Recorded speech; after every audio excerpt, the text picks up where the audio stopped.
And we are live. Welcome to the Renegade podcast. I'm your host, Dashing Rogan, and my frequent sidekick, Artistic Layman.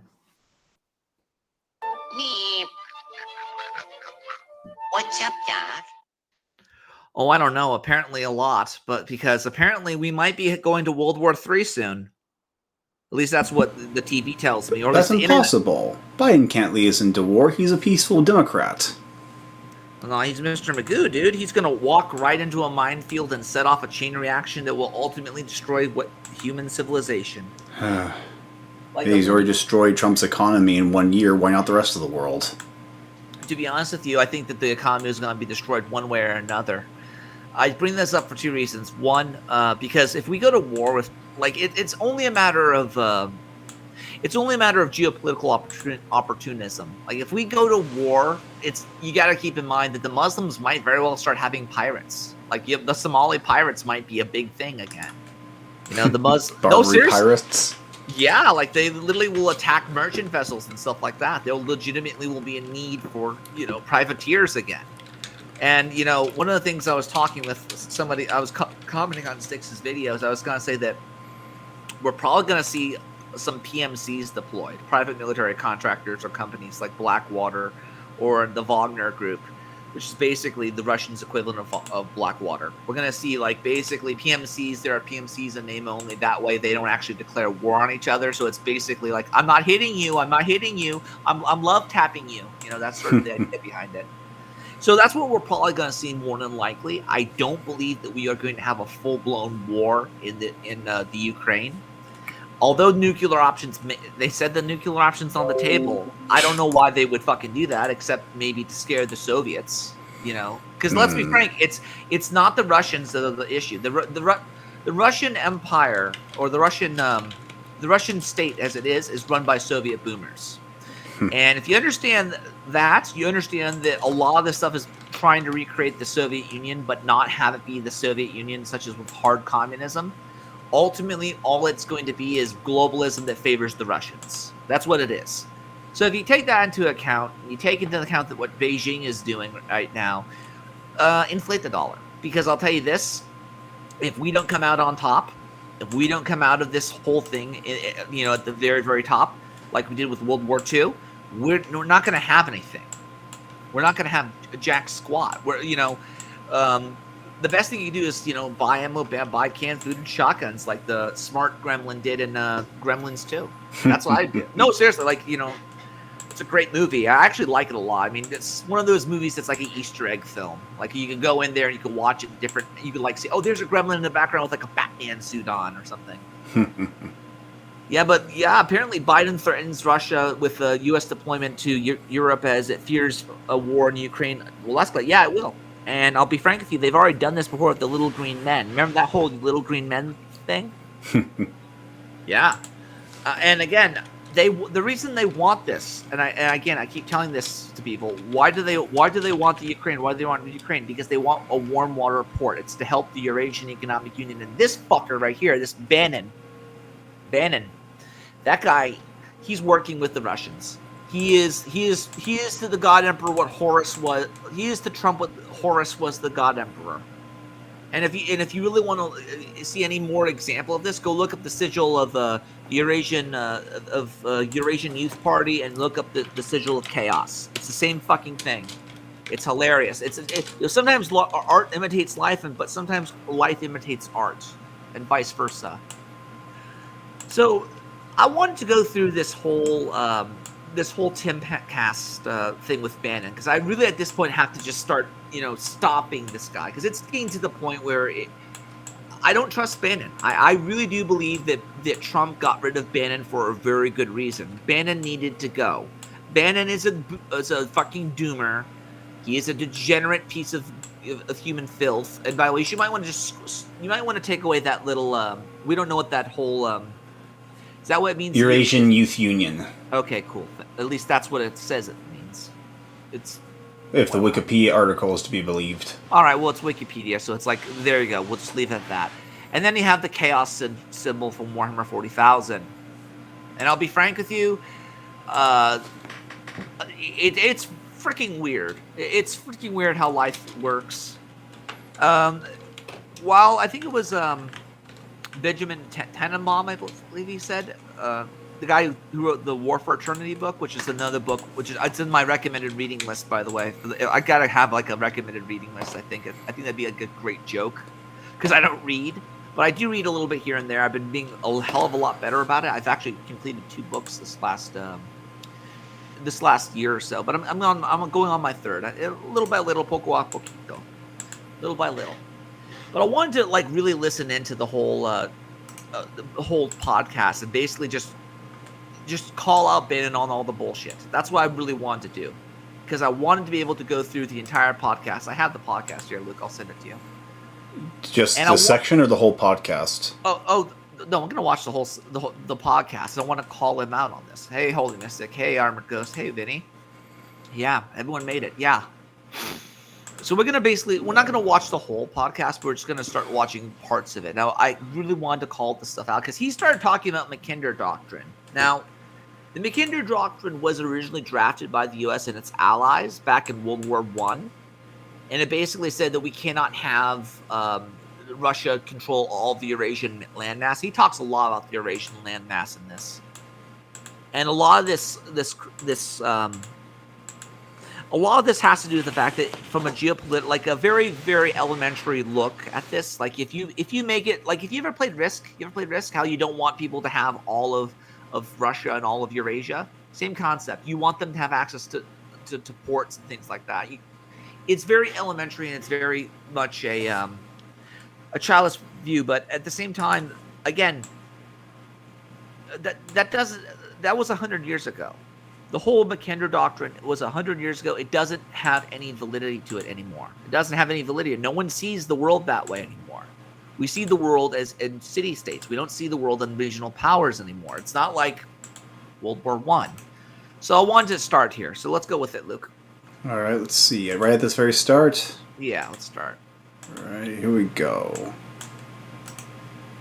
Talking about Biden saying, who doesn't care what Biden's saying? And then we got this crazy story, Oliver Darcy, saying the media is secretly meeting with the Biden administration to collude on how to cover the failing economy. Hey, surprising, isn't it? Chris Cuomo gets fired for his collusion with a Democrat, his brother, but this, of course, is okay. I'm glad. Hey, look, props to Darcy for reporting this. And then we got Elon Musk saying that people need to have more babies, which would be pretty interesting. He's saying civilization is going to collapse. Oh, we're going to talk about that as well. We're going to talk about that and what happens when the government incentivizes, or a political power incentivizes babies. We're going to talk about that in a bit. All right, keep going. Other stuff is Steve Bannon. Thanks, Robert Tim. Good to be back. I love the new studio. Appreciate it, man. I didn't have my, geospatial. Mm-hmm. I didn't know where I was when I was watching the Tim Pool show. Because everything's different now. It's all different. I didn't realize. I said, where do you get the axe and everything? But now I see the whole new studio. Sword. Well, the sword. And we are going to we have an antique Civil War rifle we just found in an antique store. It's crazy. So it's a model 1861 Colt percussion rifled musket. Never been fired, mint bore, and I'm stoked. It's so cool. It's a Union weapon. It was never commissioned. Made from the Silicon Valley of the early part of the United States, up in the Connecticut Valley, right? Yeah. Manufacturing. God, he just loves. So he just is in love with us. He's really in love with the Silicon Valley. He really, really is. Now, Bannon's gonna bash the Silicon Valley, and Lord knows I'll bash the Silicon Valley. Okay. There's a lot of shit that's really dumb about it. Okay, prices are are beyond what they're actually worth, and a lot of this is due to zoning laws among a bunch of media oligarchs, basically ruling and raising the prices on everybody else. A bunch of tech people in tech raising the prices. I'm of the opinion that a lot of this is due to the real estate issue. I think if everyone worked from home, the Silicon Valley would not necessarily exist as we know it. Things would change. People would be able to live, let's say, in Nebraska or someplace, and they'd work in the Silicon Valley. That's a possibility. You can have that. But he's going to bash Silicon Valley a lot, and I'm going to have to play devil's advocate on here for that. So let's keep going. This one never got sent out, so it's almost. I mean, look, it's got 160 years of wear and tear. It's a model 1861 made in 1862, so pretty cool stuff. But Steve, thanks for hanging out. And I guess you know what? How would you describe yourself? To someone who's not heard of you, there's a lot of people who've never actually listened to you that listen to us. So I'm curious how you describe yourself. Populist, nationalist, traditionalist. There you go. That's simple enough. There's the word. There's traditionalist. And for those of you who don't know what traditionalism is, think Renegade, Julius Evola, racial caste systems, and cyclical cycles of history. Do not think Norman Rockwell, apple pie, and monogamy. Continue. Or Eastern mysticism to its logical extreme. Yeah, Eastern mysticism and basically caste system nonsense. Yeah. Although I do want to reiterate before we continue that I'm still convinced that Bannon has invented his own version of traditionalism to combat everyone else's. But even then, a lot of it's an authoritarian. It is authoritarian traditionalism. Now, granted, traditionalism works on the like Bain would say, theatricality and deception are powerful agents of the uninitiated. When you understand that it's all bullshit and it's all pseudo-intellectual nonsense, Which it is. It is. It absolutely is. You're less likely to be fooled. But if you're like, let's say, Brahmin Jack Dorsey, who basically is high as a kite all the time, the former Twitter CEO, you might actually have a chance at that. Mm-hmm. You know, so like people who actually buy into the new age shit, they're more likely to buy into traditionalism. Interesting thing. I was just at a gun show a couple of days ago. Arizona has this nice little 3 day show, and in there was a place to buy like crystals and focusing crystals on chakra stuff. And I thought, oh yeah, that's where the overlaps. Well, again, let me just say this. I've talked about how pagans don't really have a lot of technological know-how. They're really, really technologically illiterate. That's slowly changing as you know, time progresses, but one of the things they are very good at is gunsmithing, and they're very good at gun maintenance and whatnot. They're almost always going to defend themselves with a firearm or some sort of effective and lethal force. Why do they do this? Because if you look at the pagan mindset, they're more about themselves. They're more about the notion of blending spirit and, you know, their sinew together. So a reflection of one's spiritual life will also reflect in their physical form, so to speak. It's very dualistic in that regard. You know, keep going. Nationalists, traditionalists believe power should be back as close to the people as possible. I'm an ardent economic nationalist. Believe that every country in the world. Well, he defined traditionalism as power being back to the people. Yeah, but the problem is which people? Which people? Because you know, you could very well argue from a traditionalist perspective for the elites. You absolutely could. You could argue that the people who are in, let's say, Yale and the Ivy Leagues, they got there because they were part of the priest caste. You could argue that the reason why you're successful is not because of your own merit, but because of some predetermined fate. It's the fate that has brought you to that point. It's very fatalistic. That's one of the things I don't like about it. Now, you said before that he's trying to build his own version of traditionalism. I wouldn't trust that either, simply because a lie. If you base your foundation of your ideology on a lie, it's easier to take out. And I will talk about how there are people out there who I think are going to be very, very, very, very relevant in the next couple of years. Because while I do believe that the right wing in this country has basically bought hook, line, and sinker the notion of Russia being a non-aggressive adversary. I believe that you know, like Yuri Bezmenov says, never bother with leftists. So what has happened is we have a bunch of people who are right wing, quote unquote, and they're basically going to bend over backwards for Russia, and they're blind to the nature of what is actually going on. So we're going to have to go to libertarian. What does that leave us with? We have SJWs, who are a bunch of mindless zombies, which we could definitely, you know, provoke into a response. That's the best thing we can do. And then we have the libertarians. And I think the libertarians are going to be our greatest strength and our greatest weakness. Because if a lot of they this ever become relevant. Well, if they ever become relevant, but I think that when everyone's losing their mind with traditionalism, and I'll be frank with you, a lot of this new age crap will eventually head into drugs. It will always go back to drugs because we got through neocons. I'm really sure we get rid of these mystics. I want to get rid of the mystics too. I want to purge them all, man. I want to purge every single one of them. I want to shoot magic missiles at them. That's what I want to do. Yeah, in Minecraft. Well, in D&D. That's the world should look after its own self-interest and traditional values and the traditional family. But Elon Musk is pumping for. That's why I thought that was interesting. We'll talk about it. Well, we'll talk about it also because I think the prior announcement was about putting chips in your brain. I know. That was the misdirection play. Oh, by the way, we should have more robot babies. Yeah. The big announcement was he wants to put chips in everybody's brains by the fall of 2022. Is that what he said? Yeah, no, it's coming in 2022. Brain chips. All right, we'll get into it. Neuralink is going to have chips in the minds of humans, not the lambs and sheep. You've seen them in the pigs and all that stuff. Pigs. No. It's coming to human beings by 2022. That was his big announcement. The misdirection play was, oh yeah, we've got to populate the earth by having more babies. Wow. Transhumanism, Tim. I've been ranting and raving and screaming about it for so long, and I definitely think the shirt I'm wearing today is very. I don't think it's going to happen by 2022. I don't think it will, and I'll tell you the reason as to why. Even if they have the hardware, the software still needs still needs to be prototyped. And there are going to be people out there who are probably almost certainly they're going to talk about this early on in the later on in the podcast. By the way, a link will be in the description for those of you who need to know. Again, it's Tim Pooled. You can find him. He's not banned yet. Specifically, jailing people for victimless crimes, the unofficial slogan of the Biden-Harris presidential campaign. Kamala looks really ripped in that photo. She is. She is. She's a very strong lady. I knew it was the anarchists would get me in trouble. They're gonna come and get my ankle bracelet, right? Hey, He does look really cool with that wrong on freaking that. jacket, though. I will say this: the little Vietnam era jacket looks pretty badass on him. Very iconic, just like Nick Gillespie's leather jacket. Yeah. And if you want to support me and what I do, you could by getting the T-shirt on thebestpoliticalshirts.com. I also just released a Fauci Emperor Palpatine going after puppies and monkeys. That's also available. I couldn't fit in the orphaned children, and I apologize to the people out there. NIH experiments, orphaned children. Look that up. Crazy stuff's happening. I'm excited for this conversation. Thanks for having me. Ian Crossland over here. Happy to be in the house. What's up, everybody? And I am all. I mean, if I wanted to be conspiratorial, I could say that twister thing in the back is a symbol of traditionalism. What's up now? You'll see in just a minute like that. I know that I just want to be conspiratorial, but for people who believe that time is cyclical and eternal and centralized into authority, that would be a perfect symbol for it. Yeah, and that's when well, it's basically, I think it's the was it the cube of Metatron or whatever it's called? I don't know. Let's keep going. Everybody. And I am also here pushing buttons with one of my favorite guests. We love having Steve Bannon in the house. Love hearing about what he's up to. He's a fantastic commentator. I genuinely think he's like the next Rush Limbaugh. So if you guys don't listen to War Room, you definitely should. Before we get Transhumanism, by the way, is one of our biggest draws now. Oh, yeah. Big part. And I kind of have to agree because when I hear him talk, I was like, yeah, he's speaking my language. Well, he is speaking your rhetoric, but at the same time, you have to catch him on certain things. Like most of them, he'll make like I know people. I'm like, who cares if you know people? Oh, this is what they're doing. How do you know?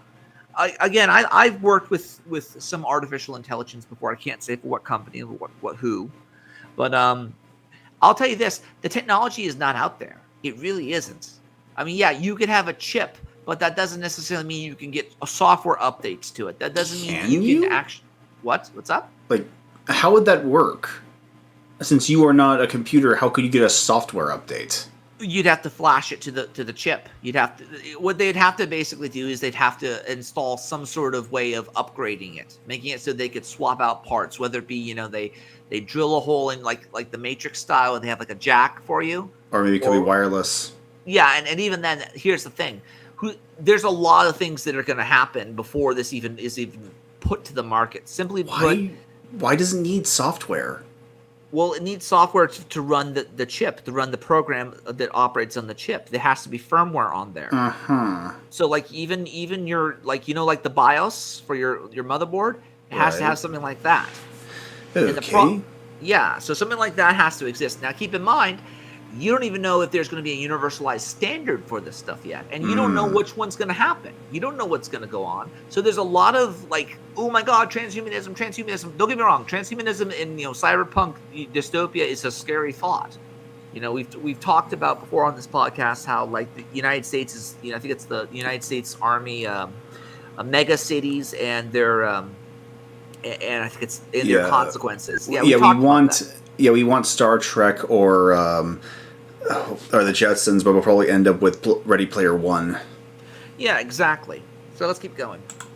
We have a special editor that does nothing but it. Oh, cool. Oh yeah, it's the actually interesting when you look at the traffic. It's one of the biggest things that drives traffic. Yeah. It's such a serious topic. Are people into it or scared of it? Both. I mean, Yeah, we were talking yeah. about smart death. We're talking about all this other, 2030 new future technological advancement. It's I would say awe-stunning, but that's not a word. Awe-stunning is a great word. It's crazy what's happening out there. Globalization is the misdirection play to take your eye off the ball of the singularity. That's the singularity.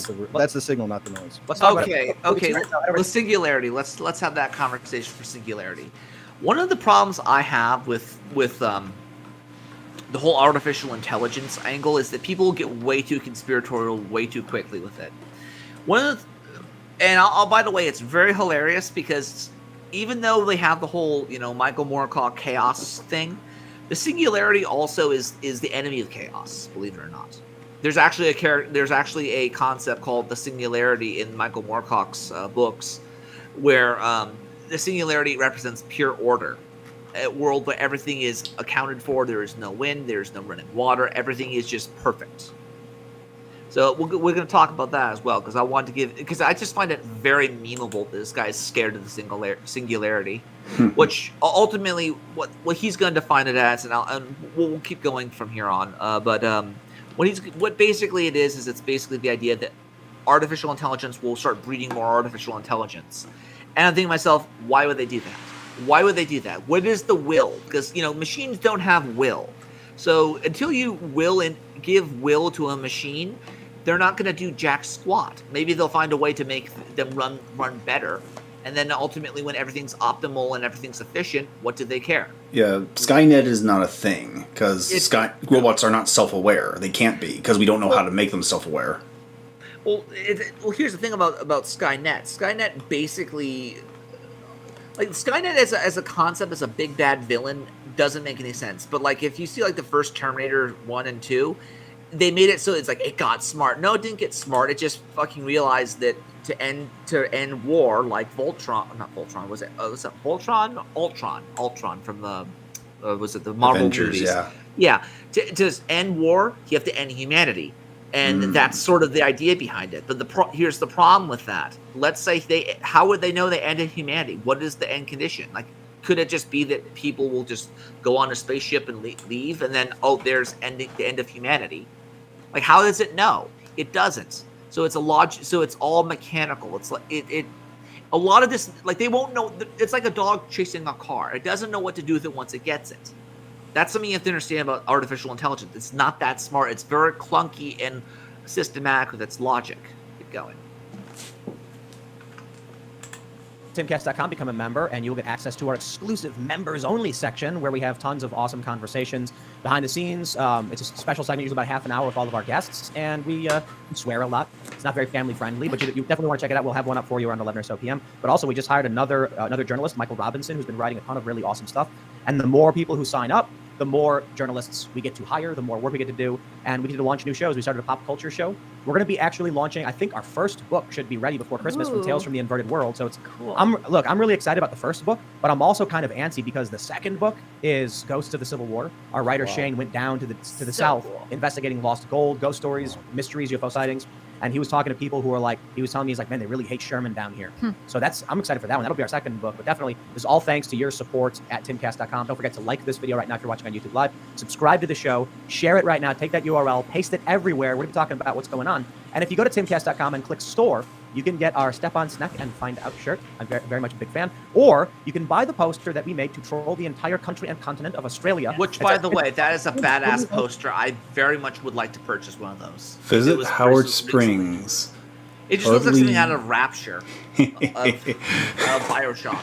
Yeah, either in Rapture or Soviet Union or Nazi Germany, except brighter. Columbia, maybe. I don't know. Artistic realism, I think the word is.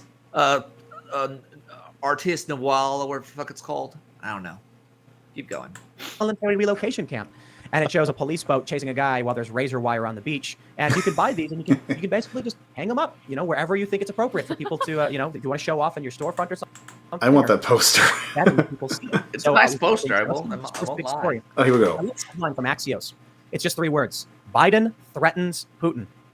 That's amazing. They say in a video. How far journalism has come. yeah. Well, hey, I mean, that's a good thing. It's better than some sensationalist 20-word title.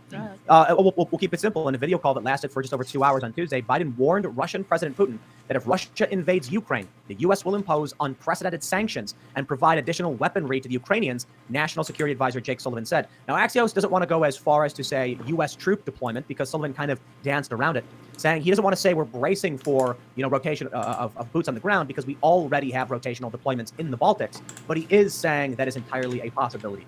The U.S. involved in a ground. No, it won't. The U.S. unofficially will be a part of a ground war. What is more than likely to happen is they will hire a PMC or a bunch of mercenaries and mercs who are unaffiliated officially, and they will bolster the Ukrainians. The same thing will happen with the Russians. This has happened before with the Little Green Men and the Wagner group. Okay? That is more likely to happen. Say what you will about Biden. I don't like the guy. I think he's a piece of shit. I also think he's a puppet. But the puppeteers, the ones who are handling him, they're doing a very good job so far. They're doing a very good job when it comes to handling this. Because again, from my perspective, and again, I could be wrong. I'm willing to eat crow if necessary. I believe that we're going to go to war one way or another. And again, I think a lot of this Ukrainian crap that's going on is due in part specifically because a lot of these Dems are in bed with the Russians anyhow. But at the same time, they're doing it because China, because of Biden and Hunter, right? But at the same time, if you look at it, like what is happening? You have the Pacific Fleet basically defending the Taiwan essentially from West Taiwan, and then you have then you have all the oil being shut off on the eastern side of the United States. And what I think what's going to happen is ultimately we're going to see a two-front war, very similar to what happened in World War II. I think it's going to be very similar. We're going to have two fronts. Anyhow, keep going. Ground war in Ukraine. Sound like a bad idea? Sounds like a terrible idea, particularly on the 80th anniversary of Pearl Harbor, right? So I think this is, once again, this is the EU irrelevant. Been pressing this fight forever, right? They're the ones that talked about the expansion of getting the Ukraine in. This is where the more radical members of the EU and NATO talked about making Ukraine a member of NATO, right? This has been pushing and pushing and pushing forever. Biden's also doing this for political expediency. He needs a wag the dog moment. The Wall Street Journal's polling came out today, absolutely horrific, right? I think it's 26% right track, wrong track. Whoa, 26% right track. 62%, 63% wrong track. You've got among people who think he's doing great versus terrible, it's 37-6. These are unprecedentedly low numbers. Not just on Kamala Harris, on him. He has lost the country. Okay, and now he has no political capital. Hold on, hang on. Spending that's going to bury everybody up on Capitol Hill. So he needs to change the conversation. Here's how he's going to change the conversation. He's going to be a tough guy, right? He's going to push. Okay, so those two things. He lost the country. He never had the country. But Bannon. That implies he ever had one. Well, he could say that he had the Democrats, and then now the Democrats don't even have him. I honestly don't think the Democrats even wanted him, to be honest. I mean, have you seen like what was happening in 2020? We got constant fucking news from the from both sides of the media saying, "Oh, you can't go out the ban. Oh my god, it's the cooties." And then oh no, it's okay. The cooties is okay. You won't get the cooties if you protest. That's basically what happened. So anyhow, so then he says he lost political capital. These people are incredibly hard to kill. They're like cockroaches. Okay, so you don't like again political capital in what way? Who the hell who would be Biden's, or even for that matter Ted Cruz's political capital? Look at Ted Kennedy. Yeah, he got away with manslaughter and served all the way to his death. Yeah. Again, there is what are you talking about as political capital? Please tell me, Ben, and elaborate. And that's one of the things you got to do with the Ben is you have to get him to elaborate, because once you get him to elaborate, and Tim Pool catches him a couple times on here. So let's keep going. So he's going to try to use this to purely from politics to try to get his ratings up, to show he's a leader. And this is a disaster. And I got to tell you, it's the Uniparty.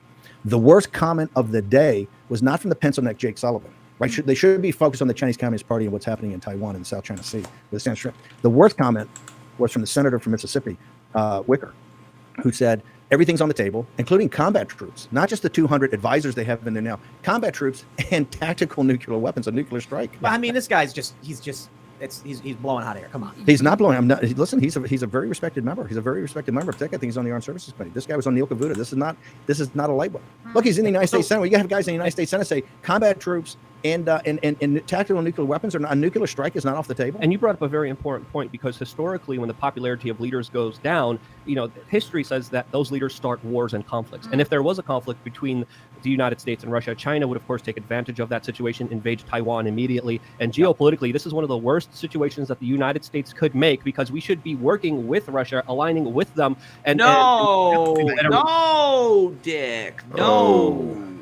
we're not going to do that. Do you know why? Because Russia has already said that they want to provoke racists and separatists in the United States to destabilize us so they could take the Ukraine. That's why we don't side with the Russians, because they want to support BLM. They want to support conspiracy theories. They want to destabilize the West by making it tear itself apart. This is why I've told people I'd rather fight in the Ukraine or fight in the trenches of Taiwan than fight my countrymen. This is something that's going to unite us. And guess what? Here's the sad truth about it. While it may be true we need to fight the Russians, while it may be true that we need to fight the Chinese even, and even the Muslims for that matter, one of the things that I just don't have faith that Biden can actually pull it off. I think he would abandon his people. He would say, we're going to leave them over there and we're just going to drop a bomb and wipe them out. This is how you get like General Shepard from like Modern Warfare 2. You're just going to drop a bomb and wipe out 30,000 American lives in a blink of an eye. You know, it's insanity. Because again, nobody benefits from this war. Although war is at this point, I think, is inevitable. Keep going. Because there is a lot of tension between Russia and China, but with us going full force against Russia, it's absolutely idiotic on the world This was stage. Trump's plan. This was the reverse Kissinger-Nixon in '72. Look, you have the Eurasian landmass, okay? And right now, American foreign policy since 1914 has been And what's the relevance of that? He's going to talk about the Mackinder Doctrine. Let him speak. Never allow one power or series of power to control Central Asia, the Eurasian landmass, the world island, right? Because he who controls the world island can control the world.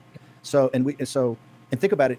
On December 7th of 1941, you had Germany, Italy, the Empire of Japan. They'd just broken. Russia was a part of that. They had just come apart with the attack. Today you have China, Pakistan, Iran, Turkey, and with North Korea and Russia. And we have forced those guys into the Chinese camp. You talk about internal politics. Putin needs this too for his internal popularity, and Xi needs this. You have three leaders, all for political reasons. Let's do the mullahs in too. Yeah, but Steve, I would push back a little bit because during the Trump presidency, Trump sent lethal weapons to Ukraine, something that even Obama was scared of doing. And when you look at his foreign policy, it was pretty much on par, especially when it came to bombing Syria. Because when we look at Syria, when we look at Yemen, these are the proxy wars that are happening between Russia and the United States. And there might be another one. Thank you. See, this is the thing. This is why I have to make these podcasts, is because there are people out there who think that they think in binary terms. Okay, they think that because I'm pro-war in Ukraine or standing up against Russia in Ukraine, because I'm not pro-war. I don't want any type of war, but I do understand that these people are aggressors. They do want us gone. They do want what we have. They want our stuff. They want our power. Same thing with the Chinese. I'm for those fights. Those are good fights worth fighting for. I don't trust Bannon to carry the fucking blade and carry us into battle. So, that being said, keep going. Might be I was the only guy in the National Security Council that fought to not launch the cruise missiles into Syria. President Trump did not want to do that at the last minute. That was kind of an accommodation to the Uniparty. But wasn't it Ivanka Trump who also said that she was crying, and then it was Trump's son who said it was her that convinced him to bomb Syria? Wasn't that Trump's son? I don't want to say that, but people were putting in front of him, about the children being the chemical attacks with gas, which we found out later was not true at all. And remember, nobody's put more pressure on Putin than Trump had. Okay, but you're right. I think, and that was his not acquiescing, but I think trying to work with the national security apparatus, but exactly. Morning Joe, these guys, David Ignatius, the next day, he's acting like a president. Ryan Williams, these missiles. Trad Dad says Bannon sat down with NPR and bragged. I took Trump straight from inauguration stage to White House and moved embassy to Jerusalem. Zionism owns federal government for 70 plus years now. No. In fact, you know who does? Zionists. The Big Eva owns the White House, or the Republican Party. Big Eva, the big evangelicals. I'm borrowing that term from Pastor Tom, but yeah, big evangelical circles. You gotta blame them because they're the ones who believe that the state of Israel is the same as the nation described in the Bible, and the nation in the Bible is more the Cheyenne Nation or the Cherokee Nation. It has nothing to do with a particular group or territory and lands. It has everything to do with a group of people. However, if you were a Christian, you would know that just simply doesn't hold. Everyone, you could be adopted into that tribe. Does that make any sense? Anyhow, Oscar Toe says, I understand that your point, but we go to war with Russia that may be end life on the planet Earth. Yeah, I don't know. It very well might, but at the same time, you have to understand something about it. You're dealing with the Soviet boomer. To them, it's always going to be end of the world scenario. We're always like 2 seconds to midnight with these people. Okay. Now, again, this is the reason I keep saying it's going to hurt before it heals. It's going to hurt before it heals no matter what. And the reason why that is because the Soviet boomer, like, how old is Putin now? Like, let me actually look this one up. How old is Putin? How old is the son? He's 69 years old. He's almost a 70-year-old man. He's a fucking geriatric, okay? You better believe this guy's gonna do something. He's desperate, and I'll tell you, these KGB, SVR guru fuckers from like the Soviet Empire, the Soviet boomer, they are vindictive. Like, I guarantee you, he would gladly sacrifice young Russian men to go fight in a war. Just as we have the CIA boomer who's psychopathic enough, and he knows he's psychopathic, to go send Americans. Except the difference here is he's going to pay the Americans to go fight. He's going to pay them to go fight. So I don't think it's going to be war. Like, I wouldn't worry about nuclear war. I really wouldn't worry about it because they would have used it by now. If they really, really wanted to, they would have used it by now. Let's keep going. Those are amazing and beautiful and You don't glorious. know, They you're called them 100%. presidential, and they loved them. They adored them. This is what McMaster was about. Now, of course, Biden's not any better. Biden called Putin a killer recently, and then a couple days later, he literally bombed a U.S. aid worker and killed 7 children after that. Yeah. So Biden, I think, is even worse. But I think there's a coherent foreign policy that has been steady against Russia throughout the last few presidents. Look, my youth, I was on a destroyer hunting Soviet submarines in the South China Sea. But it's so nobody's more anti-Soviet, anti-communist, and the Russians are run by KGB guys. They're bad guys. Yep. That being said, they should be an ally, not an enemy. We have a problem with China right now trying to consolidate the Eurasian landmass, and China is coming at us on Silicon Valley West, in Taiwan, South China Sea, and against our ally, India, in the Northwest frontier. And Biden's done such a bad job with our great ally, India. The front of the Financial Times today is, wait for it, Putin and Modi sitting there hugging, right, cutting a deal because he made a prop. Nobody could have been closer. He brought a prop with him. This guy's a master. I kind of want to like Photoshop that now. just his look. I don't know. Let's keep going. Yeah. That's our central ally against China, right, with Japan. And here you got not just against China, disarray.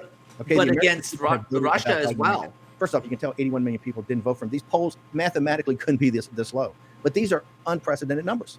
In the 20s, first off, if you get in the 30s on the right track, wrong track, you're done. But the polls have swung. I mean, it started. He started off. This collapse is decently. the collapse is too much. It's just too much. Afghanistan was the start of the collapse, though, right? So around the. I think that was a triggering mechanism. I think it was bad up until about COVID. People I don't didn't want know which way it was going. I do want to keep us focused on the foreign policy stuff, but I do want to say I think what happens is, like I said before, last time you were here, Trump was anti-elected. The Atlantic story, stay alive, Joe Biden. I think people voted for Joe Biden because they didn't care and they were convinced anything was better than Trump, and they were deceived. And now they're realizing just how awful of a mistake they made in electing this guy. And you see in Afghanistan when they're like, he gave up our air base. But I don't want to rehash all that stuff. I want to talk about. But you can see it in the Ukraine. We're going to make the same mistakes. First off, when you have people, remember, Wicker had been briefed. Okay, he just didn't walk into that interview cold. He had been briefed. They've had discussions. When he said nothing should be off the table, that means they're actively discussing combat troops. You don't know if he's been briefed. Okay, was Wicker briefed? Was Wicker actually briefed? And how do you know? How do you know this? For all you know, this is, again, they read the same news. The Russians and the Chinese read the same news. They have this access to the same information. Whenever you make a public statement, that shit is in the public. That means your enemies, your allies, your foes, your friends, your frenemies, they all have that information. It's OSINT, right? Say what you will about Hillary Clinton. I don't like Hillary. I think she's an evil, horrible hag of a human being. And I would even say that. I mean, the human being part is kind of, but she was correct about having a public policy and a private policy. Because let's be frank, there are certain things that the general population cannot know about, simply because again, it's not up for the democratic debate. It's not for debate. You have to, it's part of statesmanship. You don't need to know about black sites. You don't need to know about certain parts of the world. You don't need to know about that. It's not necessary for you as a citizen to know about that. Because again, there's a lot of things that we take for granted as citizens of the United States. I talked about why are we defending Israel? Why are we defending them all the time? For the Suez Canal. No one ever talks about that, because then you have to explain the whole relevance of the Suez Canal. It just never gets done. You can learn about this stuff, but nobody ever wants to open their mouth about it, because nobody wants to be again, because ultimately what it's going to boil down to is a cost-benefits analysis. Do you think it's better to have the Suez, or do you think it's not better? It's up to you.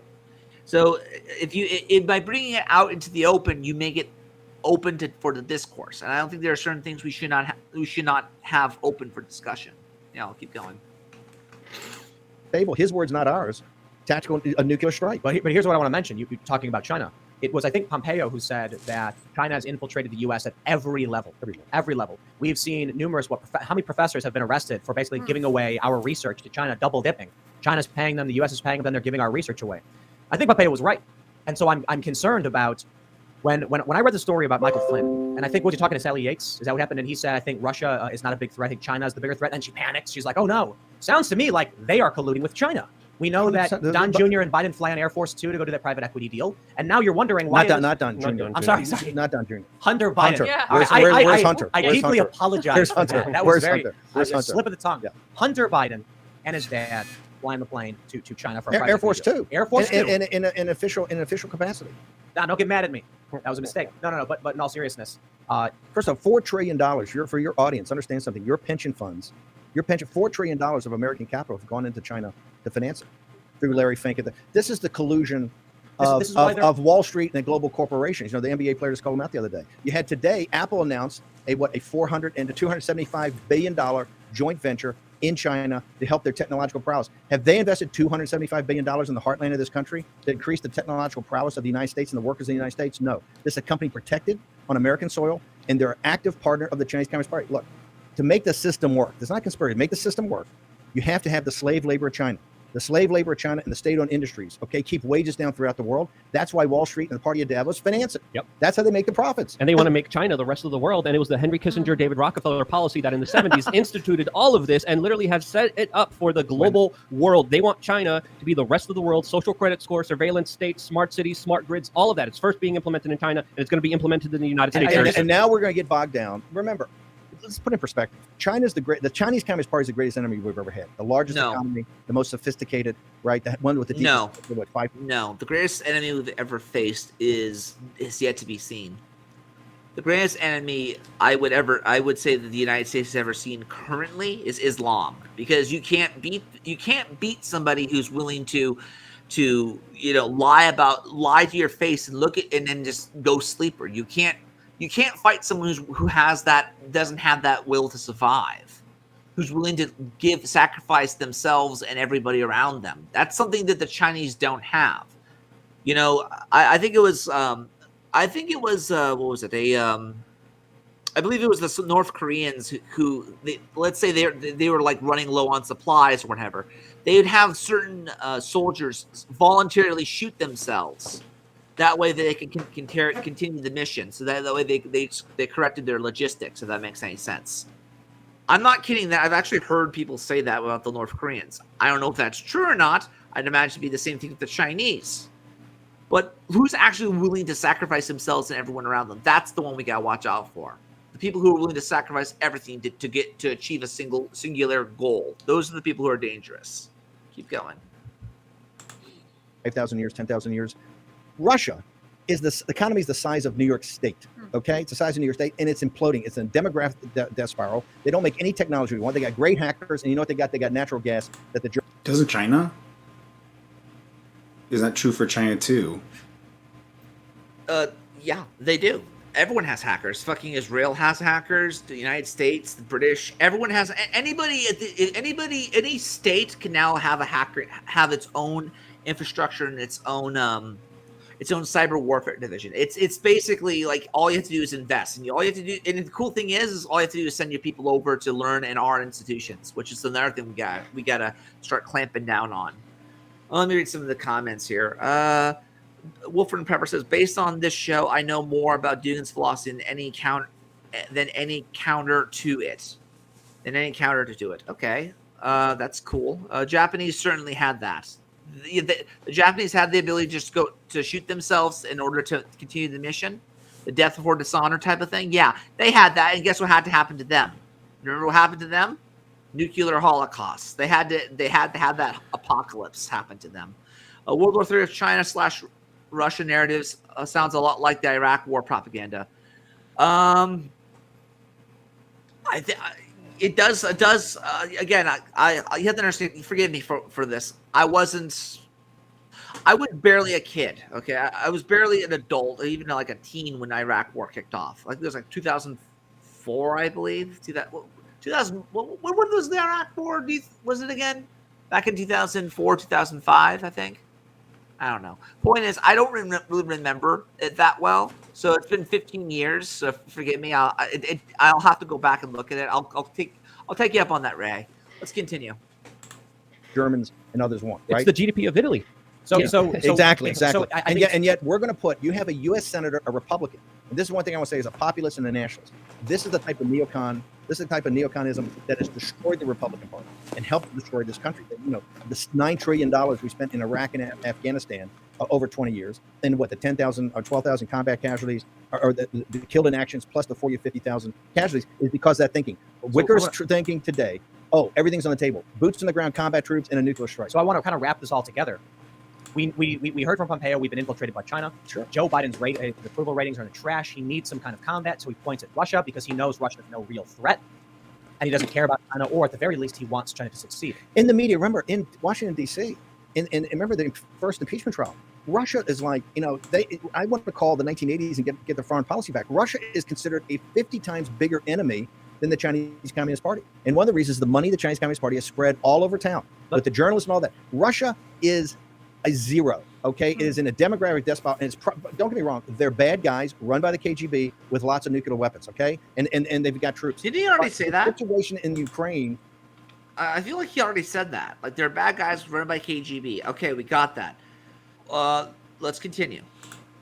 Is a European situation that they forced on us, and to do it on the commemoration of Pearl Harbor, right? I think is extraordinary for him to do that. Let me pull up the story. Look at the exact story here. He said that again too. This guy's just reading off of a script. It wasn't just me. I'm drinking a little bit too much, but no, it wasn't just a script. Wow. I think he has a script. I think this guy. I think we could probably catch Ben off guard. I think he's not as tough as we think he is. I bet you just throw me at him, and then when I sober up, I'll become a different person, and then I could just swap back and forth, between being somebody who's all whimsical, and then, oh my God, I'm serious, Mr. CIA spook guy. Keep going. Senator quote, U.S. troops on the ground and nuclear strike against Russia. Quote, I would not rule that out. Senator Roger Wicker of Mississippi told Neil Cavuto on Tuesday the U.S. should keep all options available when dealing with a potential Russian aggression against Ukraine. That even includes a first use, a preempt. I think it's more accurate to say that he has talking points that he wants to stick with and repeat. Yeah, that's probably the best way to describe it. Yeah, he has talking points he wants. So the question is, what are his talking points? Russia is run by KGB. I understand that's horrible. Therefore, but China's worse. Russia bad, China worse. So keep that in mind. Yep. Keep going. Nuclear strike. That senator appeared on Fox News hours of a teleconference with Biden and Putin. Quote, Senator, some of your Republican colleagues think that we should have troops in the region. They never delineate exactly how many or that they'd be utilized in an outright confrontation with Russia over Ukraine. But their mere presence would be effective. What do you think of that? I'll tell you this, Neil, said Wicker. I would not rule out military action. I think we start making a mistake when we take options off the table. So I would hope the president keeps that option on the table. Cavuto presses. What does military action mean? He says, well, military action could mean that we stand off with our ships in the Black Sea and we rain destruction on Russian military capability. It could mean that we participate, and I would not rule that out. I would not rule out American troops on the ground. He added, we don't rule out first-use nuclear action. We don't think it will happen, but there's certain things in negotiations. If you're going to be tough, you don't take off the table. And so Yeah, that's a little scary there. That is a bit scary, but even then, you have to understand you're dealing with the Soviet boomer. If you understand that this is Cold War talking points, when you're basically talking to somebody who survived the Cold War. These are a bunch of Soviet and CIA boomers fighting each other. You have to look at, like, I think it was like in the Family Guy where they had like Gerald the pervert or whatever, Herbert the pervert fighting the Nazi. Like, he's actually like a real Nazi, like a freaking, World War II guy, but he was a geriatric as well. They were fighting each other, slapping each other. Yeah, that's basically what we're dealing with. We're dealing with a bunch of old people fighting each other to trying to protect the young. That's what that is. And we have to choose a side. Keep going. I think the president should say that everything is on the table. Do you know, Steve, the current power, how do I ask this question? The nuclear bombs we used in World War II.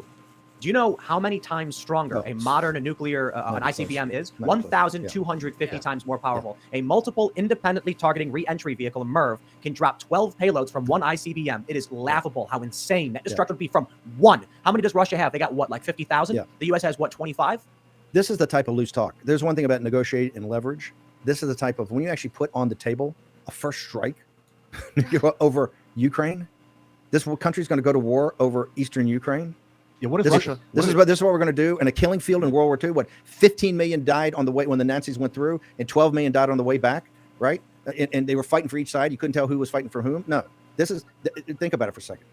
If people had a belly full of Iraq and Afghanistan in 20 years, in the great deplorable sons and daughters who fought there, and my daughter was after West Point, went to Iraq, she deployed to Iraq, and I can tell you as a parent, you know how little power you have in life when you're praying every night that they just come home in one piece. Think about it for a second. Just after extracting ourselves from there, because the American people said no more, told the elites, and he did a terrible job of getting out, but we got to get out of it. And President Trump wanted to do it from day one. To know that they could be having a conversation on a guy at a high level in the Senate that's been briefed, a Republican, and you can put on the table combat troops, first strike, nuclear. What are we talking about? Yeah. That's absolutely insane. And before the show started, when we were talking about Ukraine, I compared it to Europe's own kind of Afghanistan. There's no winning or losing in Ukraine. It's only death, especially when you look at the larger history of what happened there. And today, the Ukrainian government had a military parade. The Ukrainian defense minister said that this is going to lead to a bloody massacre. He's warning Europe about 5 million refugees, and he's not wrong. Russia is making a very strong stance here. They're saying they want a legal guarantee that Ukraine will never join NATO or become a base for weapons that can target Russia. And they are saying very strongly that they will guarantee this themselves if they have to. They don't want to. There was a 2-hour call between Biden and Putin, whose, of course, relationships are very tethered, especially after Biden started attacking him publicly. But there's also plans for future talks. Luckily, we're still in the phase of diplomacy, and we need more of that. Far be it from me to go back to Hunter Biden, but it shouldn't be lost on people that Biden's, gig with Burisma, that whole nightmare, right, was the Russian thing. These guys have been skimming money off the crooks in Ukraine for decades. Okay, Clinton Foundation, the Clinton Global Initiative, they've been out there with their hand. Okay, first off, when you deal with the Eastern Europe, which is heavily prone to corruption, not just Russia, not just Ukraine, not just Poland, not just Czechoslovakia, and all the other common bloc countries, they're very prone to corruption. So how do you deal with people in that type of the world? You have to be corrupt as well. And one of the ways that, I think the idea behind why they have Hunter over there is simply because Hunter is the type of person who's just a political tool. He's a pawn. You don't fuck with me, because if you fuck with me, you fuck with my father. That type of idea. This is sort of, again, I'm not backing. I personally do still want to go after Hunter. I still want to go after Joe. I still want them all gone. But again, I think I understand the reasoning behind this. Now, that being said, I do believe that, we should definitely look into the Hunter and his connections to Burisma. For all we know, he's backing the opposition party for Russia or against Russia, I should say. The pro-Ukrainians. He could be one of those people. You don't know why. For all, we don't know. We don't know, because I'll tell you this: Joe ain't in control of his own brain. How much of this is just making Joe be the fall guy, and then it was actually Steve Bannon and Joe Biden's fault the whole time, and now we have to go to war with all three of them. How much of that is the case? You don't know. Keep going.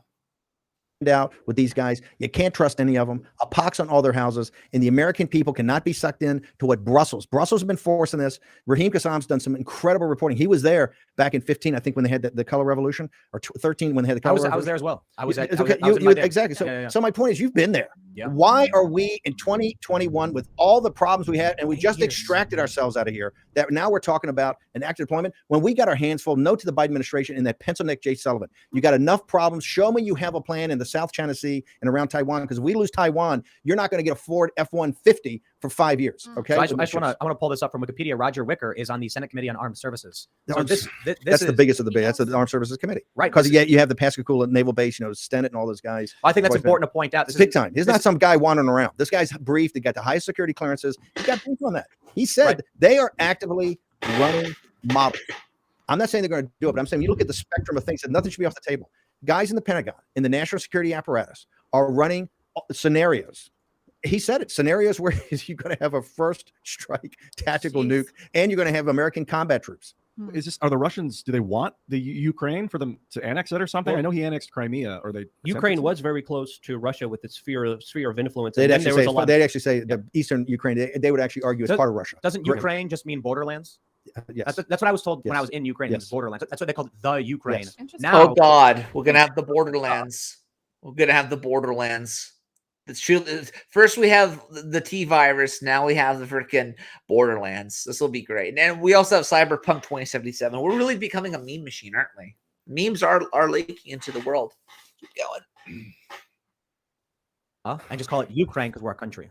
Yeah. They changed the spelling of Kiev too. And then there was a lot of U.S. intervention and a lot of nonprofits that got involved in Ukraine. And there was a revolution that was orchestrated. And that, of course, turned Ukraine from being corrupted by Russia to being corrupted by the European and NATO side. And now there's still corruption in Ukraine because the revolution was all based on corruption. That corruption has still continued to this day. And some people would argue was even made worse by this larger transition, quote, revolution, as some people are calling it. Biden just kowtowed. Look, he had the 4-hour meeting with Xi. Beforehand, he said, on the stage, he said, "Oh, we're gonna defend Taiwan." He had the 4-hour meeting. Never mentioned the Wuhan. You look at the two readouts. You look at the Beijing readout. You look at the U.S. readout. Not one mention in 4 hours of the Wuhan lab or the CCP virus. Not one second to mention. He kowtowed. And he came out. Are you sure about that? I'm a firm believer in the one China policy. Are you sure about that? Because at this point, if we go to war, there's going to be victor's justice. Do you know what victor's justice is, Luke? No.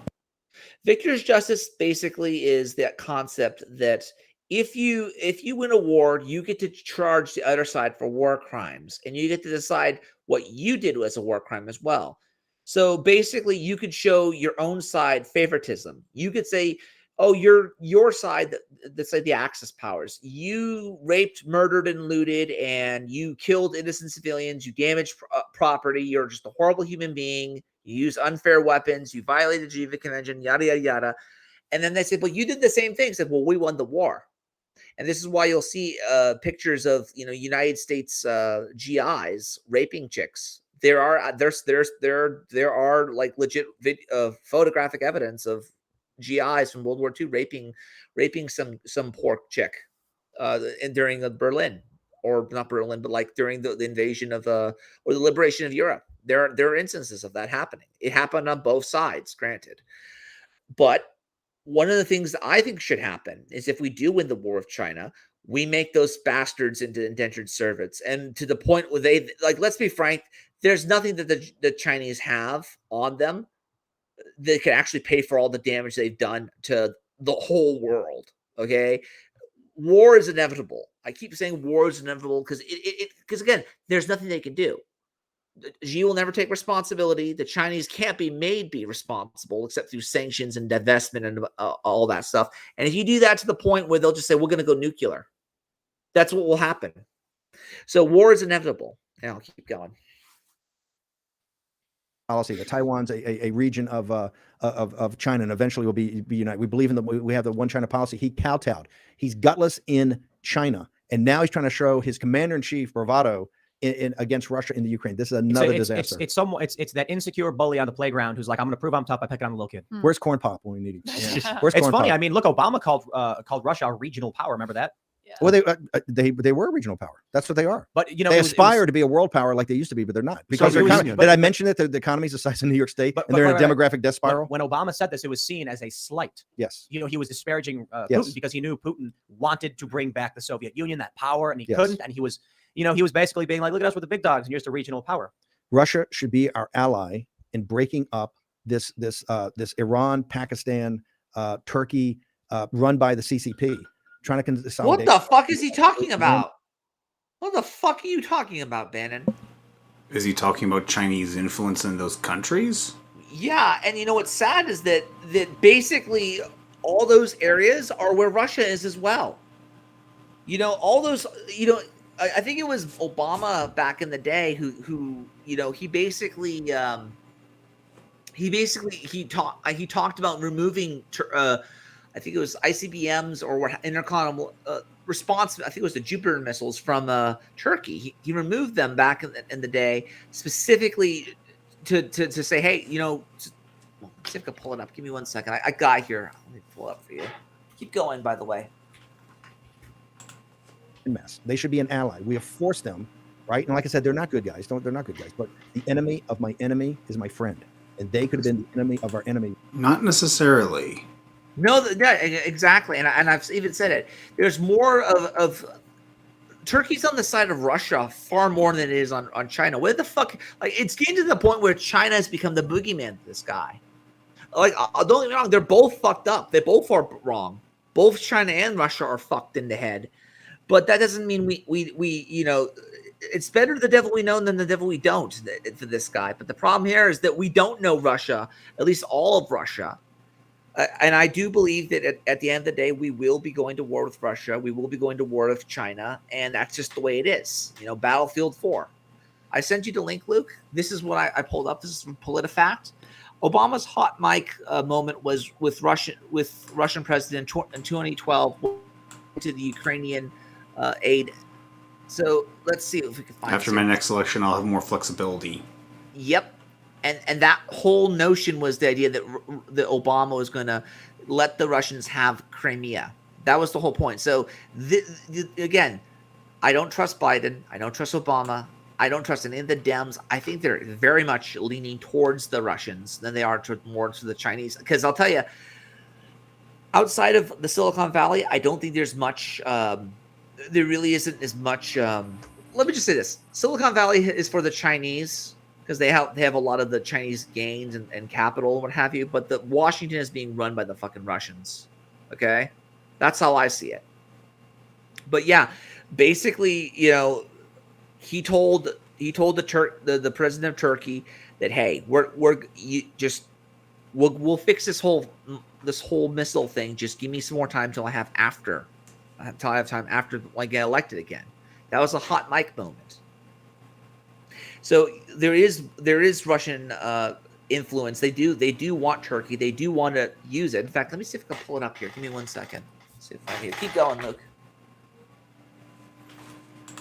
Which is the Chinese Communist I Party. don't like that, you know, the idea. But I do think it's fair to say the enemy of my enemy can certainly work out an agreement with me in dealing with our mutual enemy. How do we win World War II with Joseph Stalin? If we hadn't had the Russians to take 25 million combat casualties, we would have never defeated Hitler and Mussolini. The time it took to destroy him. Remember, just for the audience, today's the 80th commemoration of Pearl Harbor.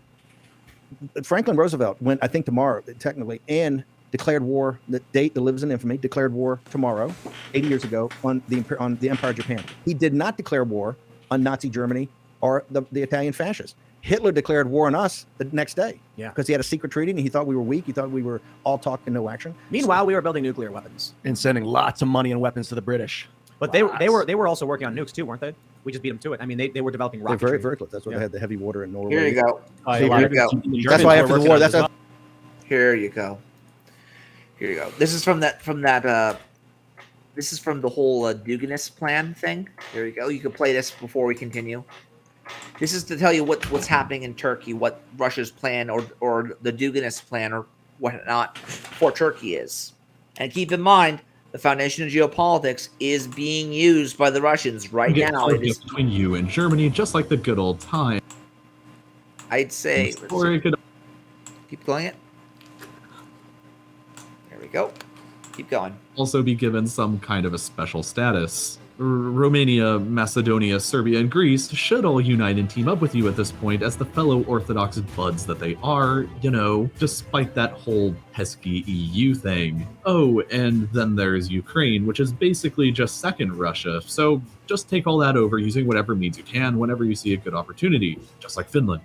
Okay, so Europe is all good. Let's move on to the Middle East and Asian strategy next. Iran needs to be a key ally of your new government. They don't like America, you don't like America, it'll be great. In order to help this along, though, you can both invade Azerbaijan and divide it up between you two. Nearby Armenia should be made an ally of your new government as well to further lock down the region.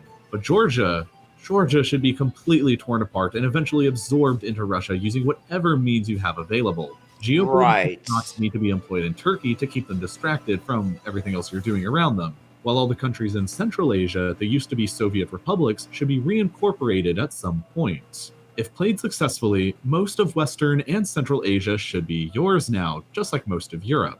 Meanwhile, China could pose the biggest challenge to you inside of Asia, and therefore, China must be destroyed. You should start by absorbing Mongolia, because if you've already done everything previously to this, then who's really gonna stop you now? And then try your best to take over the lesser populated Chinese provinces like Xinjiang and Tibet before moving on to the Manchuria region. You can compensate China by offering them a dominion over Southeast Asia, the Philippines, and Indonesia instead, since, you're not gonna really use those anyway. Which is interesting. United States, Japan must be convinced to leave that. Yep. And this is where, again, I keep telling people, I believe that the United States is basically being possessed by different ideologies of foreign political actors. People want to talk about, oh my God, Israel is controlling Washington. Oh my God, it's the Muslims. Oh my God, it's the Chinese. It's the deep state. Oh, everybody is controlling the United States. Why the hell wouldn't they? They already said, again, they already said that they're trying to sow as much dissent in going on in Turkey. They're trying to do that. We already see what they're doing with Iran. We already see what they want to get rid of China. So really the question is, who shoots first? We're in like a Mexican standoff, right? We go after China. They'll probably invade through Ukraine, and they'll probably go through they'll probably attack. They'll probably flank the Chinese. To be honest, I think we'll win very quickly, and then what will happen is we will have the Russians basically say, "Oh, we got your back. Don't worry about it. Oh, by the way, we saved you. Let us have Ukraine." That's what will happen. I really do believe that we're in a rush strategy right now. We very well might see a situation where, one side will move one step, and the other side will just outpace them.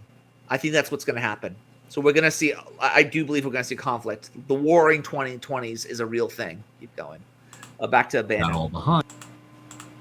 The war, we took a lot of their scientists. And the Russians did as well. Yeah, so yeah. the Russians took their scientists. I believe and they experimenters. veered away from nuclear research into the VR2 rocket yes. research so that they could start hitting cruise missile, England, yes. and then because of that, they didn't get the nukes in time. Bad decision. But Very they bad. would have. Yeah, because the Blitzkrieg, wasn't it the Zeppelins over London? Was that what it was? Yes. So if they had gravity bombs, and if they focused on gravity bomb research instead of cruise missiles, they would have wiped out. And I'd like to tell Senator Wicker, the first and only time tactical nukes were ever used is after the end of a 3.5 year, one of the bloodiest wars ever had in the Pacific, right? Because the Japanese would not surrender. The kids and today- yet he's sitting there with the Pentagon. Think about it. They are running scenarios tonight as we talk about inserting combat troops. I'm not going to say they're doing it, but they're thinking about it. They're not taking it off the table. So they're thinking now and modeling combat troops to join NATO and this EU army, right? This EU military thing that the French are trying to put together in the Ukraine, and they're modeling tactical nuclear strikes. I did a lot of research on modern nuclear weapons for the segment I was actually doing with Discovery, Discovery Networks. And I got to say, it was shocking how little people who are like millennials, for instance, understand the rapid technological advancement in nuclear weapons capability. The difference, and I will say this again, between what we used in World War II, that was a gravity bomb. What that means is it was a big bomb we dropped out of a plane. Since then, we've created intercontinental ballistic missiles, multiple independently targeted reentry vehicles carrying 12 warheads with 1,250 times the explosive power. And you know what else I learned? Did you know the radiation is on purpose? Yes. When a nuclear bomb goes off and it irradiates an area, that's intentional. Yes. There's actually Russian nuclear bombs that do not irradiate areas. And the U.S. Yeah, we have them too. When we were doing this research, we looked at They're called neutron bombs. And what they do is they don't leak radiation, but what they do is they destroy most of the infrastructure, but they keep a lot of it intact. That is designed specifically so you could do target demolition and then have your troops not have to worry about radioactive gear and fallout and what have you. That's the idea behind it. So Luke, I don't want to bore you anymore. So we've gone far enough. I think I've made enough objections to the whole Russian notion, the whole Russia-Ukraine thing. I've already made my objections. I've ragged on enough about this, Luke. We can move on from here. All right. Yeah, we can move on. But that's one instance. The Russians are not our friends. Long story short, Russia is not our friends. Ukraine needs to be defended because it is very important, because a plan that the Russians are using that was written back in 1997 for a 40-year plan to rebuild and revitalize Russia. We're in the 23rd year of that plan. And part of that plan is taking to Ukraine. We have to stop them because they are willing to use and destabilize the United States in order to kick us off the world stage. We cannot let them. That being said, also, the Chinese are also a threat, but you didn't need me to tell you that.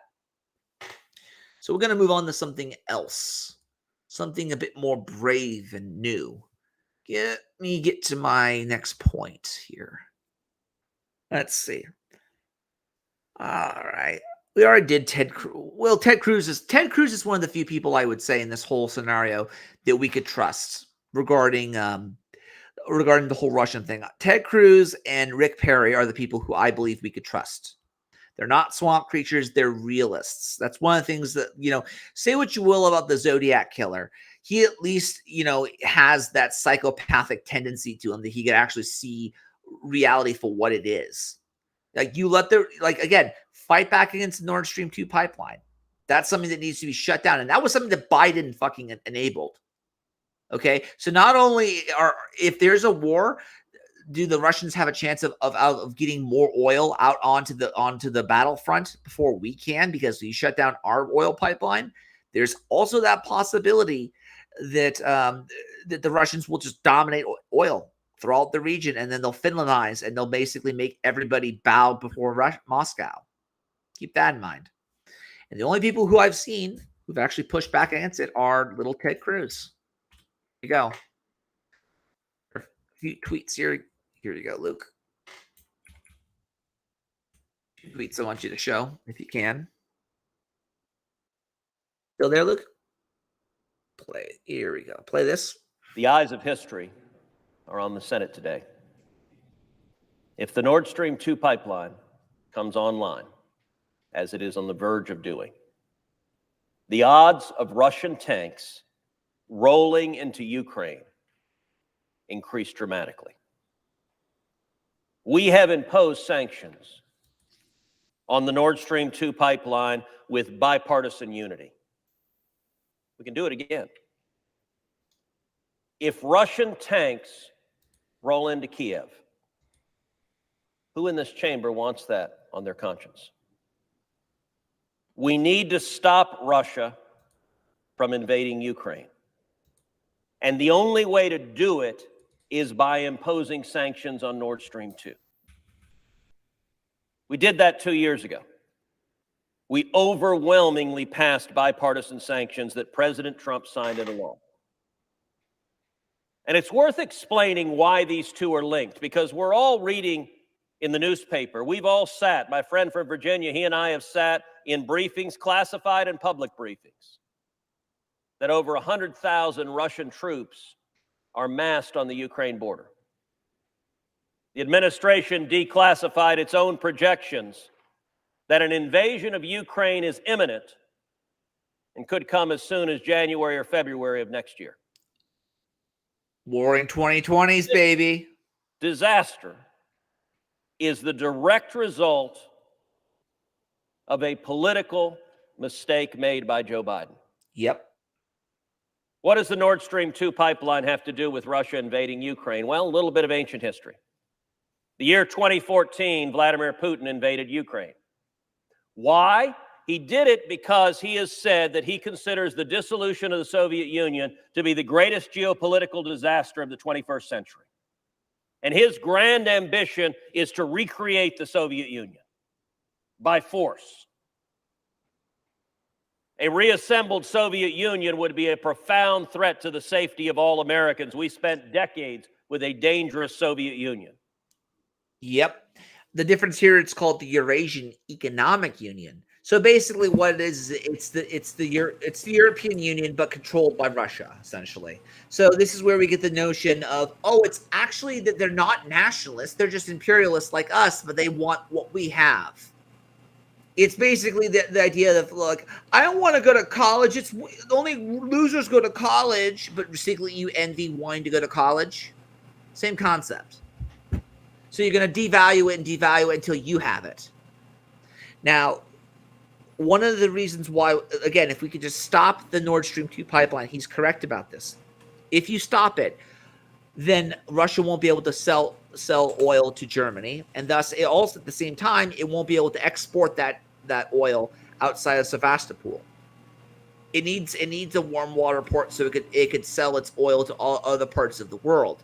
It would economically bolster the new Soviet Eurasian Economic Union.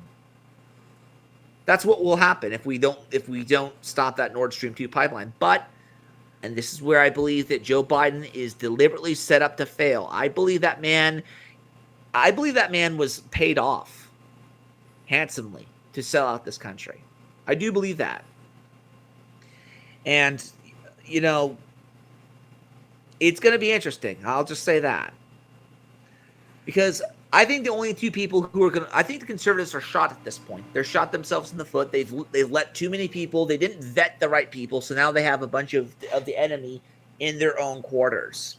You know, you have people like fucking Bannon. You have people like Richard Spencer. You have people who are absolutely sellouts to the highest bidder. In some cases, it might be the Russians. In some cases, it might be the Chinese or what have you. I mean, look, Dick Fuentes basically said that we had to have... it's good to have political dissidents or a rising China, so that way political dissidents in the United States can have a platform. It's fucking ridiculous, right? But one people, because at this point, what I've realized is that we are at the point where all the good jocks has been fallen over to Snidely Whiplash, and we have to pick the weirdo kids from the Libertarian Party to be our to be on our side of dodgeball. And what better person to do it than this type of shit? Because this is what the Libertarians are doing right now. Now, this is from that Karen Bordacinco. Another, she was originally she's basically an SJW they got reprogrammed, very similar to Candace, except I don't Candace Owen, but I actually believe Candace Owen is not legitimately she's a swamp creature. Let me just say that. Keep going. So this is from a title. It says, the Libertarians are the only party where hexing your opponents is used as a political strategy. Oh, yeah. We're getting there.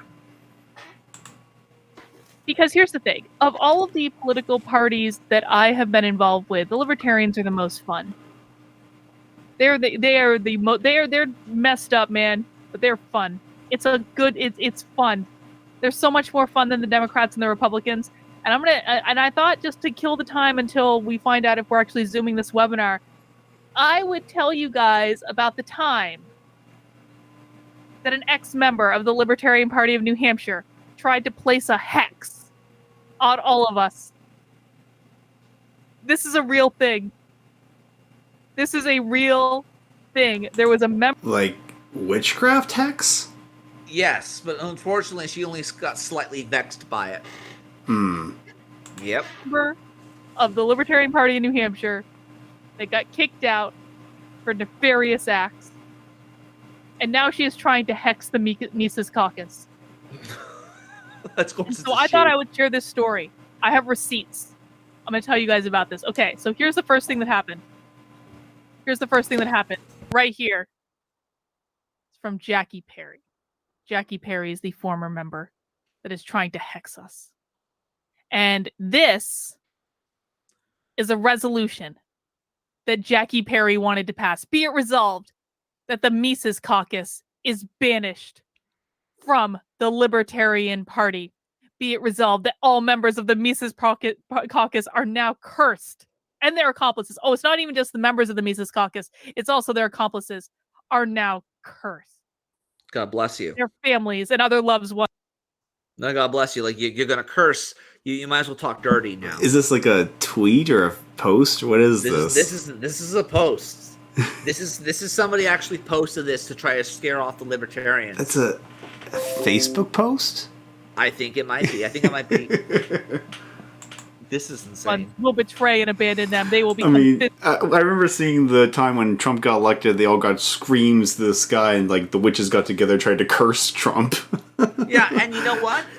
Let me just say this: going back to the whole Russian thing, you do know that the majority of the Russians aren't actually Orthodox Christian. They're actually Muslim. On top of that, some of them have a lot more ties to mysticism than they do with, let's say, or any organized religion. And the reason they have more ties to mysticism is because they don't trust organized anything at this point, because they don't trust, they don't trust authority. They know what it's like to be under the boot of the fucking Soviets, for fuck's sake. Mm-hmm. So they're more interested in this type of like political, saber rattling. Let's just call it what it is. It's spelled saber rattling. Could be useful against the Russians. It absolutely could, because like they have psychics on their freaking on their TVs now, like legitimately they do. So I think isn't it more like ghost dancing than saber rattling? Maybe yes. Yeah, I think it might be the ghost dance. Although I don't like the negative connotations that come with the ghost dance. Wasn't the ghost dance originally because they were trying to pray for their people, or whatever? Yeah, it was an attempt to embrace tradition and spiritual values, despite the fact that it did not help them politically at all. Oh, didn't they get them all killed? Not necessarily. The people who took in political action were the ones who had some sense of preservation to preserve the Native Americans. Okay. I'll have to look that up again. I know I've heard it before, but I haven't really known much about the ghost dance. But basically, the distributors goes off on it and tried to explain how conservatives are engaging in a ghost dance, but we'll push for the conservatism, but for real this time. So it's basically reject modernity, embrace tradition, essentially. Yeah, don't actually do anything. Just say we're traditional and nothing else. Yep, it's a brand. Keep going. Physically and mentally ill. They will be driven into financial ruin. They will be pariahs in their communities, shunned by all people. They will be tormented by evil spirits day and night. There is no way to break this curse, say at the individual level. For an individual to escape the curse, they must cease all support for the Mises Caucus. They must quit the Libertarian Party. They must never communicate with any Libertarian Party member ever again. This curse takes effect during the November 19th, 2021 lunar eclipse and will be recharged during every dark moon and future. Yeah. I like how it has to be recharged. Like what does your curse need a little pep in its step? You know what I mean? Gotta get the spirits going. Oh, what was that passage in the Bible when a prophet said to the false gods, "Maybe your God is relieving himself"? Yeah. Oh yeah. I mean, but again, this type of chick, and again, I don't. Again, I have my own Borisenko's hit or miss sometimes, but when she hits hard, and that's why I like her. But I really do believe that Borisenko and Adam Krigler are going to be the next big phase again this meme war, because Tim is basically bought off. Sargon is basically, he has a kid to raise. Lauren, Southern and Chen, they both have kids to raise. The fucking we're gonna get to that. The next chick coming up here in a second. Keep going. Eclipse. The Mises Caucus is banished and destroyed. This is real. Jackie Perry has tried to hex the Mises Caucus. This is real. But that's not all. That's not all. So there was a There's more? There's more. LNC meeting, that's like the governing board of the Libertarian Party, in Boston this weekend. And Jackie Perry wanted people to do her dirty work for her. So she put out a post in a discussion group and said, who all is at the LNC meeting in Boston this weekend? Daryl is her husband. Daryl and I didn't end up driving down because I'm sick, so I'd really appreciate it if someone could please try to get me hairs from Heiss, Harlos, McArdle, and any other meacock. What, voodoo now? We're gonna be. She's literally trying to hex people. Like isn't this? Why don't we? Here's an idea. How about you go down to a barber and pick up a bunch of hair from them, and then just say you did your job, and then like, yeah, I'd do that. I'll get some doll hair and just send it to them. Fuck. Their enablers in attendance, running a piece of tape over the backs of their chairs, should pick up any stray hair they've shed during the meeting. Jackie Perry wanted people to collect hair so that she could perform a hex. Now, it would seem to me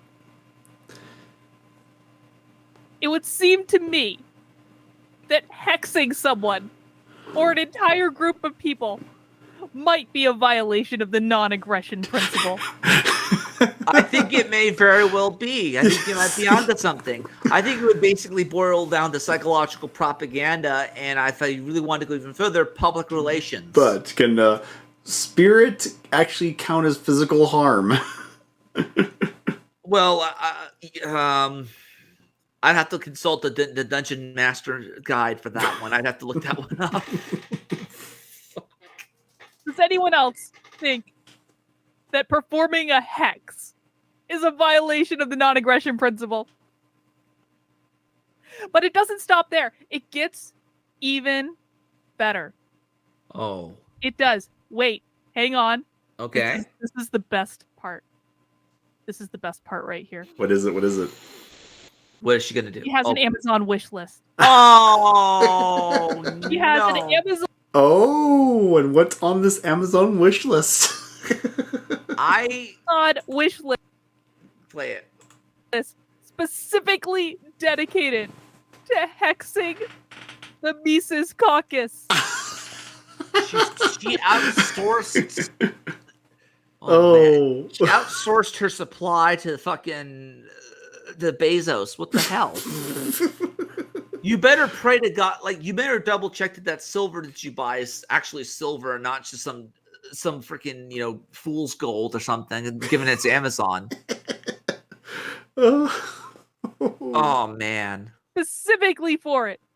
But, She wants what's mason on the list? What's on it? What's on the list? jars. She wants vinegar. What? She wants mason jars. She wants vinegar. She wants sulfur. She wants nails. Some might say that Jackie Perry might be building a bomb. Oh. I wouldn't want to disturb anything.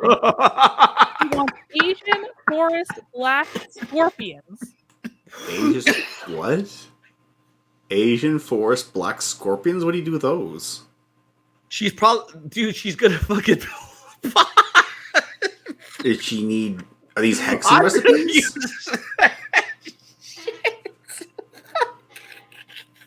Fucking tase the fucking wicked girl. Fucking tase her. Fucking hippies. Oh man. Yeah, but at this point, anytime they try to make a hex jar, because that's what she's trying to make. She's trying to make a hex jar. That's what I thought. Or it's a hex bag, essentially. You get all the components together, you put it together, you do a ritual, and then you bury it. The same type of this type of thing is practiced all throughout heathenry, at least New Age circles, I should say. They'll probably bury it under the full moon, hence why they're charging the hex bag. That's the notion of the charging. But my God, woman, like, again, pimping ain't easy, but fucking wicking ain't, hexing ain't easy. Jesus Christ. Capitalism helps everybody, my friends. Capitalism helps everybody. And the sad part about most of the Wiccan shit is that they're heavily influenced by Marxism and feminism, heavily influenced, but they're the most capitalistic freaking people despite it. It's really freaking weird. Yeah, the most capitalistic people are the people who hate the most. I mean, look at Vosh and all. I mean, Vosh, who is Cenk's nephew on the Young Turks? He bought a mansion. Like, good for him. I mean, the BLM people fucking own like 2 mansions, yes. Right? I mean, hypocrisy is one of the ghost stands of conservatism, but dang it, these guys are such hypocrites. Yeah.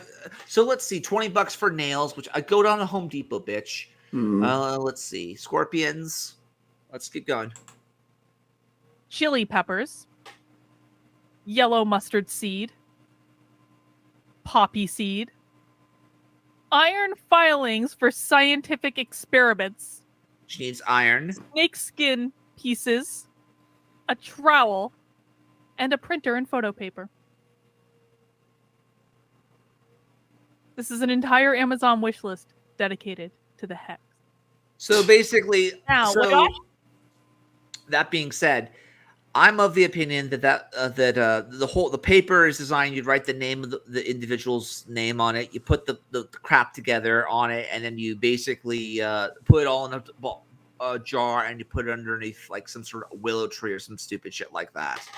That's what I'd imagine this is for. But seriously, let's see how much is that all together, Luke? Let's see. That's about 50, 30. Let's see, 50, 80. That's almost like $100 I could see right there. And that's just counting those. So no wonder she outsourced this shit. What tells me is that hexes and curses only work if you believe them, though. So apparently, the very best rule of thumb in this situation is that no one should believe that Jackie Perry is capable of hexing us. Well, she can't afford it. So if they only work if you believe they work, does that mean the victim has to believe they work? It's like that movie, The Skeleton Key. You ever see that movie, The Skeleton Key? He's like, I don't believe in voodoo. And yet she's fucking putting like hoodoo dust and brick dust to prevent like spirits from attacking her and shit. I don't believe. You know? Yeah.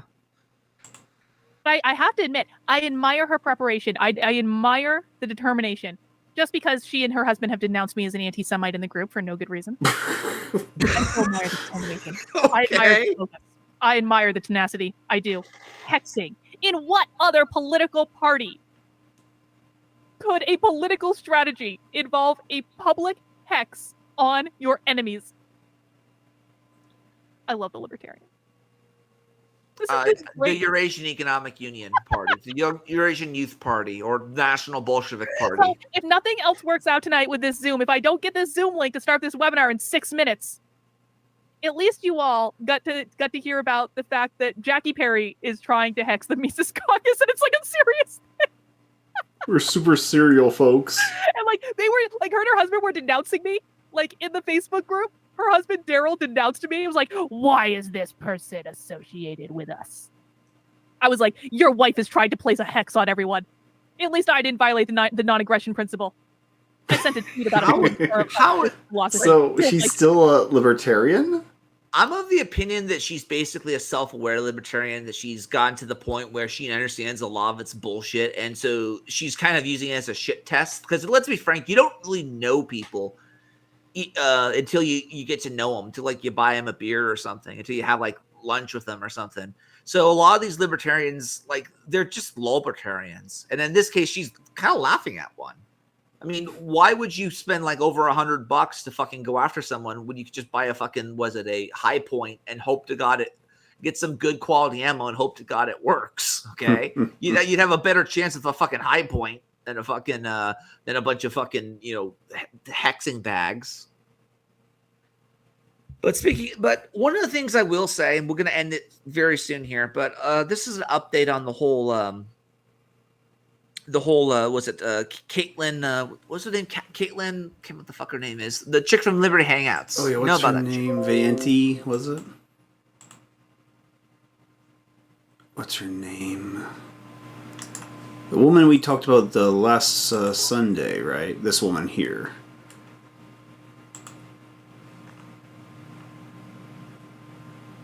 How she's no longer an atheist?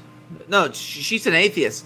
This one right here. So this one basically, she married her husband. Like I told you guys before, she married her husband. Pause it for a second. Actually, go back. Put that up one more time. Put that up. I didn't know this until recently. But if you put that up, I didn't know this, but for whatever reason, she was wearing that gown. You see that freaking black gown around her? Yes. It's not going all around her. I didn't really figure out what the fuck that was. Well, I found out what it was today. Turns out she's pregnant, and she's been pregnant for about at least, I'd say, 6 or 7 months now. Yeah. There she is. And if I'm not Yeah. mistaken, we'll see her in the black gown right there. Yep. Now, what's sad about this whole thing is this guy, whoever her husband is or whatever. I think it's guess him right here. Where are Yep. you? There he is. There he is. He married an atheist girl, and she's known him for like, I don't know, let's see, 5-6 months. I would say like 2 or 3 years or so. They've been married for 2-3 years. She was atheist. There's a little concept that we have in Christianity called not being unevenly yoked.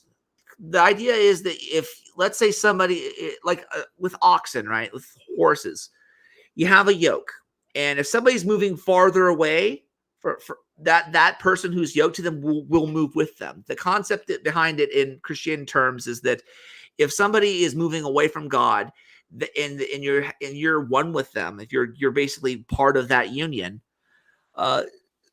they will move the family away from God as well. Think of it like a Jezebel sort of scenario, right? My issue here is that this woman was an atheist for 3 years, and now she's getting involved in RCIA, which is basically the rite of Catholic initiation, which is basically makes you into a Catholic. So what the fuck was he doing? Well, like it really, like, this really frustrates me because one, does the religion mean anything? Like, there are plenty of chicks I could go meet right now and who are atheists and of various religions. I could go date them right now.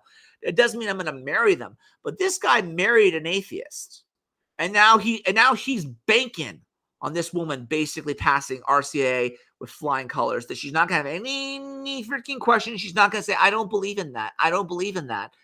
And this could very well destroy someone's marriage. I'm not wishing that upon her. I'm not wishing that upon him. I'm not wishing ill upon them. I just find it very interesting that we have people nowadays who are so thirsty that they're willing to betray their own faith and put their immortal soul and the soul of their children on the line just for the pussy. That's all I got to say about that. Now, do I hate her? Do I hate him? No.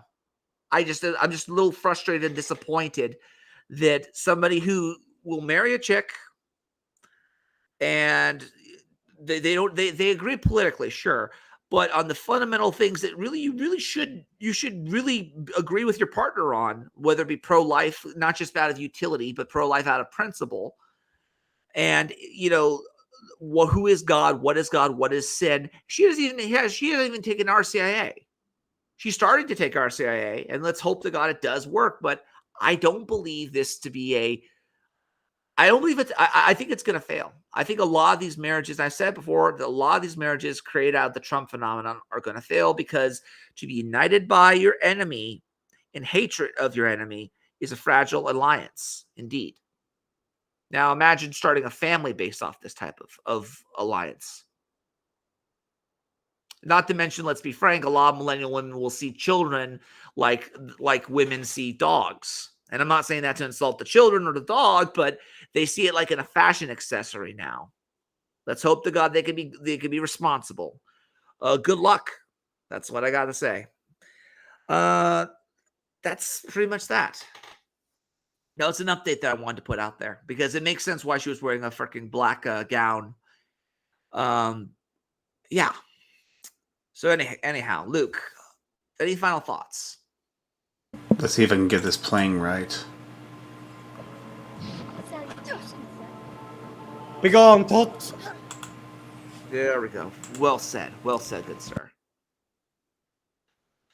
All right, ladies and gentlemen. Be good to one another. Take care of one another. Remember, saving the West is a side quest. This is the Renegade podcast. out.